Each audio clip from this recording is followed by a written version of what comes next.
साथ में ही भैया डिम्पू यादव जी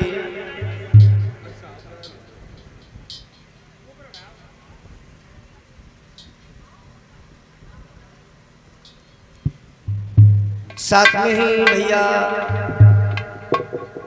डिम्पू जी जो अजायपुर से आए हैं, ये हमारे परम आराध्य बांके बिहारी जी की प्रतिमा व्यासपीठ पर हमें भेंट कर रहे हैं।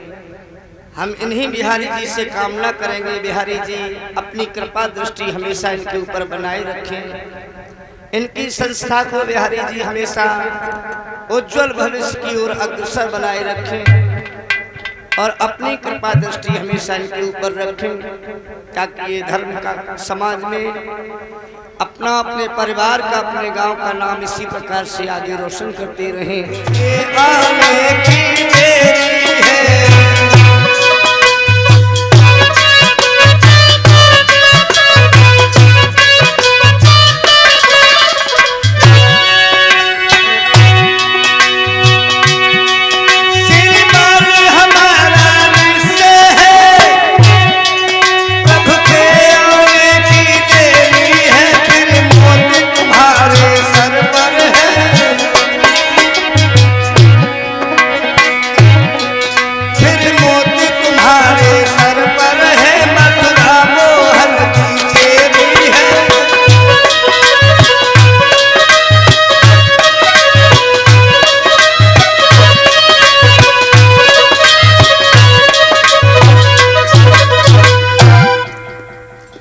कहा महाराज अगर मेरी सलाह मानो तो कन्हैया बलराम को मथुरा न बुलाओ, लेकिन कंस ने अक्रूर की बात नहीं मानी। मजबूर अक्रूर पत्र लेकर के बाबा नंद के यहाँ वृंदावन पहुंचे हैं।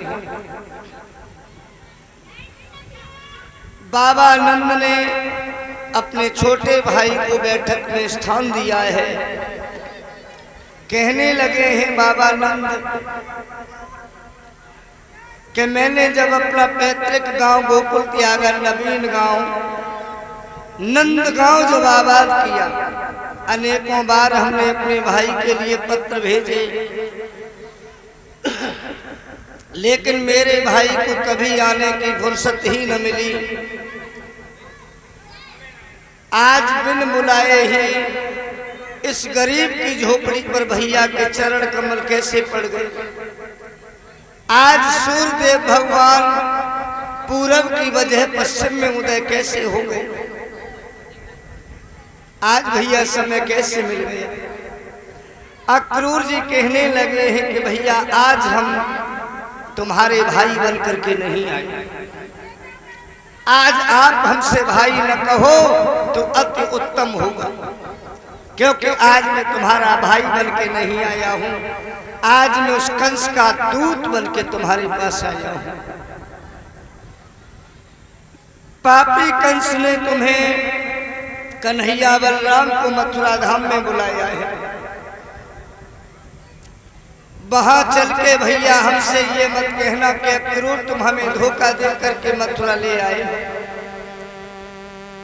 मथुरा में या तो कन्हैया मारे जाएंगे या कंस मारा जाएगा।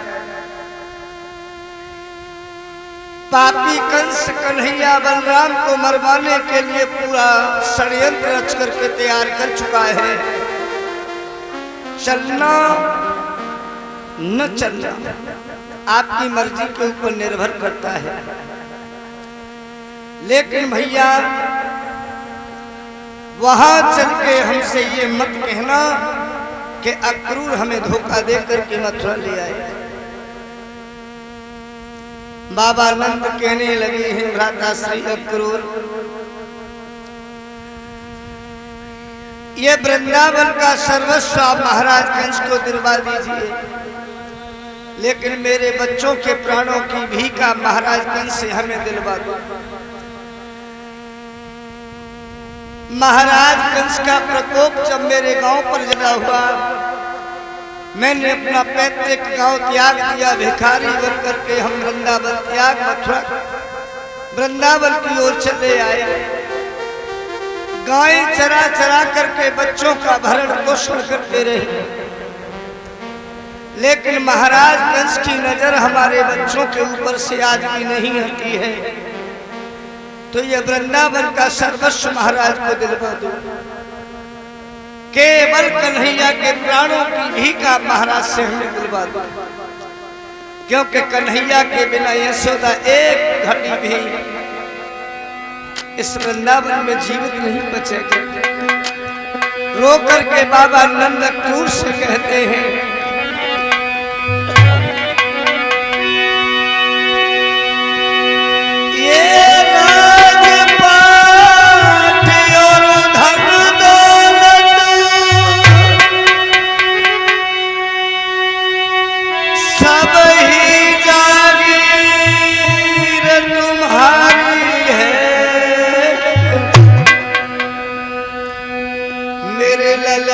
मथुरा ले जइयो ये बाबा नंद भिखारी है।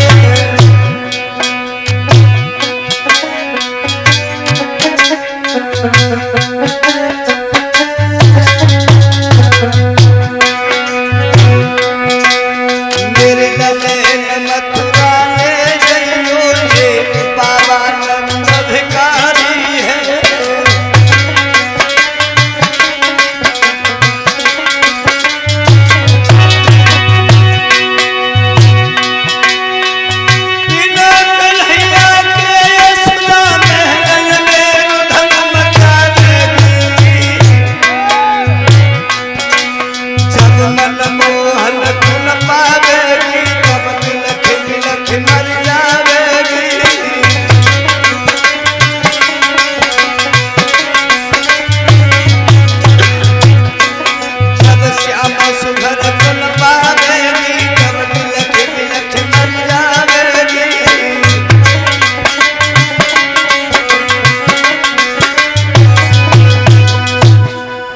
कहा भ्राता श्री, ये वृंदावन का सर्वस्व आप महाराज को दिलवा दीजिए, लेकिन मेरे बच्चों के प्राणों की भीख आप महाराज कंस से हमें दिलवा दो। यशोदा एक क्षण भी कन्हैया के बिना वृंदावन में जिंदा नहीं रहेगी। समाचार इस समय नंद महल में गया है। मैया यशोदा और रोहिणी ने सुना है।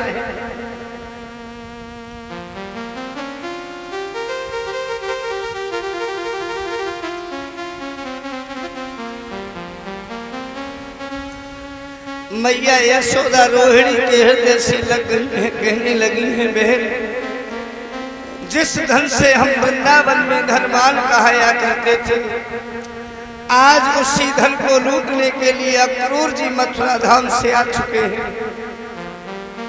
अक्रूर कन्हैया बलराम को लेकर के मथुरा धाम की ओर चले गए। ये हमारा वृंदावन सुना सुना हो जाए, बिना कन्हैया के जीवन कैसे गुजरेगा। रो करके माता बोली,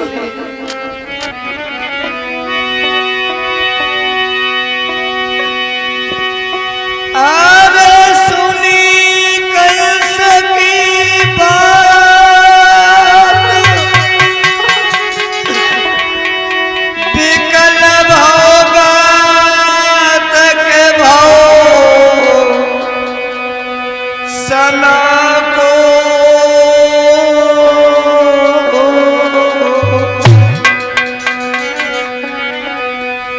मन पेट में मारी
भगवान कन्हैया के वियोग में पशु पक्षी वन लताएं वन के वृक्ष जिस समय विलाप करते हैं,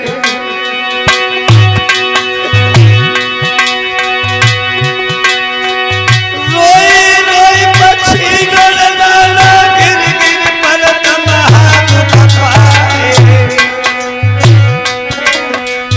वृक्ष सभी पतझड़ कर बैठे, गिर गए सकल फूल कुमियाए।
समाचार जब मैया ने सुना